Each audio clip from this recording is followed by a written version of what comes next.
que fueron puestas en práctica a partir de 2003. Digo esto a través de las varias misiones y de los proyectos.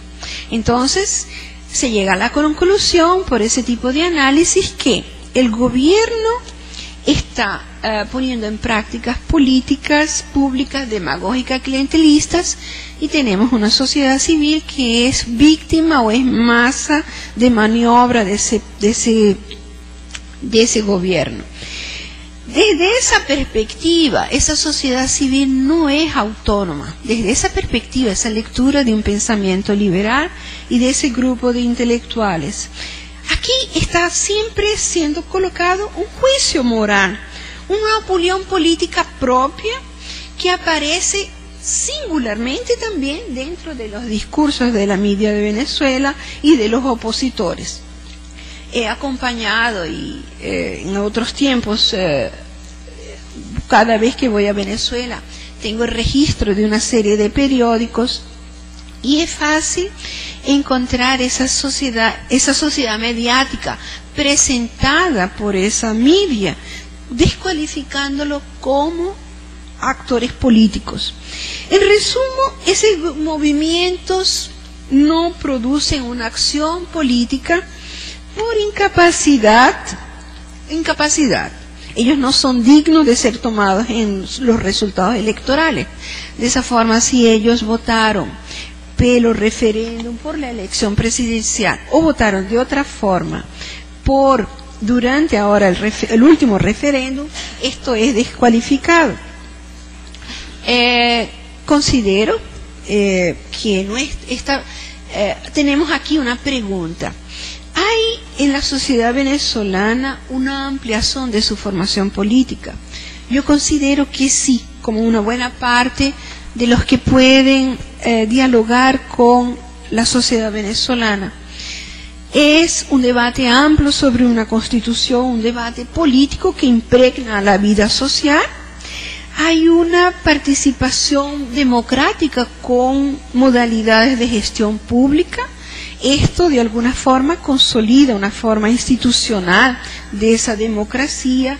Hay instituciones que están siendo elaboradas y eso significa que los excluidos de la sociedad venezolana, ellos pueden hacer lo que hoy estaríamos llamando una cultura de compromiso que representa ese apoyo al gobierno. Otra necesidad complementar ese análisis es esa cultura política consecuente y esos valores de paternalismo y clientelismo. Aquí me gustaría, y ya me dijeron que tengo poco tiempo, hablar algo sobre chavismo como un fenómeno político. El chavismo es encabezado por el presidente Hugo Chávez y hay una perspectiva clara, yo comparto de esa perspectiva, que representa una ruptura con el esquema político venezolano de las últimas décadas. Evidentemente que puede existir discrepancias sobre la profundidad de esa ruptura, mas no existe duda de que hay un escenario político en el país que es diferente, un escenario político que a veces desagrada a los intelectuales. Y aquí yo quiero decir que los intelectuales venezolanos sobre todo se sintieron muy mal cuando un presidente, y aquí hay una cuestión importante, un presidente como Chávez, lo mismo se diría en relación a Lula, puede asumir el poder y puede estar hablando en nombre de esa sociedad civil. Lo que estamos tratando aquí sobre este populismo es necesario también llevarlo a un análisis. Ese análisis fue hecho por un cientista político mexicano que se llama Ernesto Laclau. Él dice que ese populismo, y no es el populismo demagógico, es un populismo que interpela a esos movimientos sociales, y hace que esos elementos, pasan, esos grupos interpelados, ellos pasan a producir una visión de que ese discurso populista puede tener dentro de ellos también incorporar connotaciones de una transformación de la cuestión de la justicia, de la igualdad.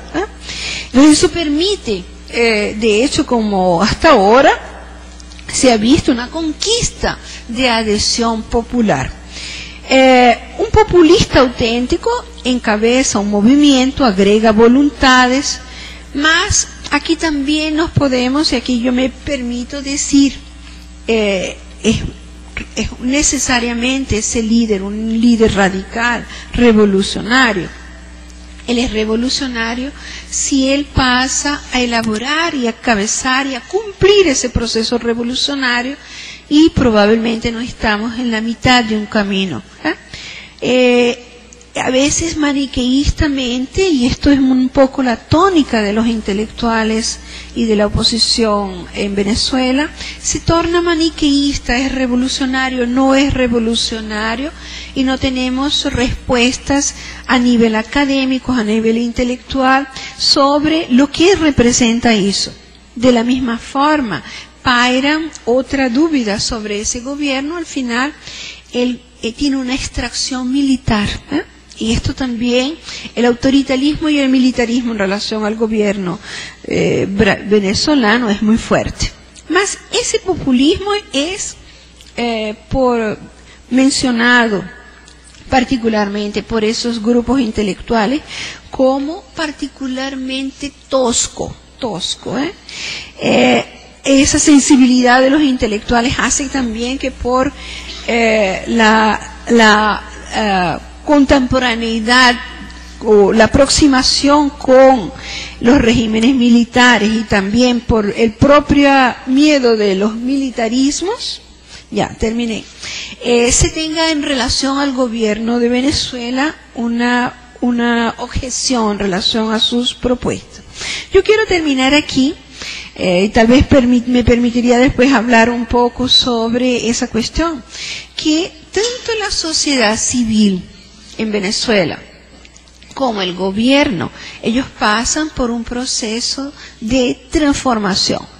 No se puede hoy hablar de esa sociedad civil venezolana como se hablaba en los años 80, y ese gobierno igualmente, él tiene en su diálogo, en su relación con esa sociedad civil, él ha producido nuevas interpretaciones de sus desafíos. Un ejemplo de esto era la constitución la constitución decretada por el gobierno, la constituyente del gobierno Chávez, eran suficientes para encaminar los procesos que exigía una nueva etapa en términos de conducción de un proceso. Esto hace que se colocaran nuevos desafíos se planteasen nuevos desafíos para el gobierno de Venezuela. Pienso que lo fundamental es tener más abertura teórica para entender los procesos políticos en América Latina, y no quedarse en los límites estrechos de cómo esos procesos políticos y los conceptos con los cuales pensamos en los años 70 y 80. Muchísimas gracias. Muy bien. La profesora Rosa Acevedo ha traído una perspectiva muy refrescante que permite entonces completar la mirada del panel, mencionando aspectos importantes de la participación democrática, de la ampliación de la formación política, de cómo se han fortalecido las instituciones, del desarrollo de una cultura política.